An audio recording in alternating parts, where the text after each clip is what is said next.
hello' everyone কি খবৰ আপোনালোকৰ আশা কৰিছোঁ সকলো ভালে আছে ময়ো ভালে আছোঁ আৰু মই বনাই আছোঁ এযোৰ ধুনীয়া মেখেলা চাদৰ আৰু কাপোৰযোৰ কৰি শেষ হ'লে আপোনালোকক দেখাম বুলি ভাবিছিলোঁ কিন্তু নাই মই মানে ৰখিয়ে থাকিব পৰা নাই আপোনালোকক আগতেই দেখাই দিওঁ বুলি ভাবি আজি বোলো ভিডিঅ'টো আৰম্ভ কৰোঁ কাপোৰযোৰ বনাই থাকোঁতে মনত পৰিলে চ' আপোনালোকৰ লগত শ্বেয়াৰ নকৰিলে জানো হ'ব কওকচোন ঠিক আছে তেন্তে আহকচোন কি কাপোৰ বনাইছোঁ চাওঁ প্ৰথমতে আপোনালোকক মই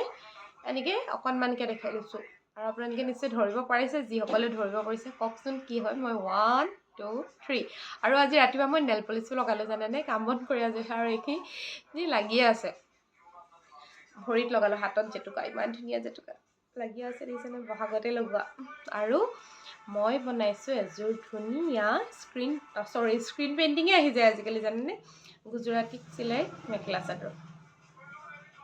কেনেকুৱা লাগিছে জনাব আৰু এয়া পটিটো এনেকৈ চিম্পলকৈ ৰাখিছোঁ এটা মাজৰ যিটো ইয়াৰ মাজৰ ফুলটো এনেকৈ দিছোঁ পটিত খালি ডাবল কালাৰ দি দিছোঁ ব্লু আৰু য়েল্লো এইটো দুটাই দিছোঁ আৰু মাজৰখিনি বনাম যেতিয়া বনাওঁ তেতিয়া দেখাম আৰু মেখেলাখন অলৰেডি হৈ গ'ল একদম চিম্পলকৈ বনাইছোঁ বহুত বেছি হেভিকৈ নহয় কাৰণ বগা যোৰাটো নামঘৰলৈ পিন্ধি যাবলৈ সকামত পিন্ধিবৰ কাৰণে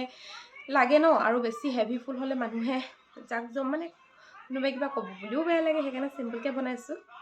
আৰু কেনেকুৱা লাগিছে জনাব যদি আপোনালোকৰ ভাল লাগিছে তেন্তে কমেণ্ট এটা কৰিব আৰু তেতিয়া ভাল লাগিব আৰু মই আৰু বনাবলৈ উৎসাহ পাম ঠিক আছে তেন্তে চাই থাকক দেই ভিডিঅ'টো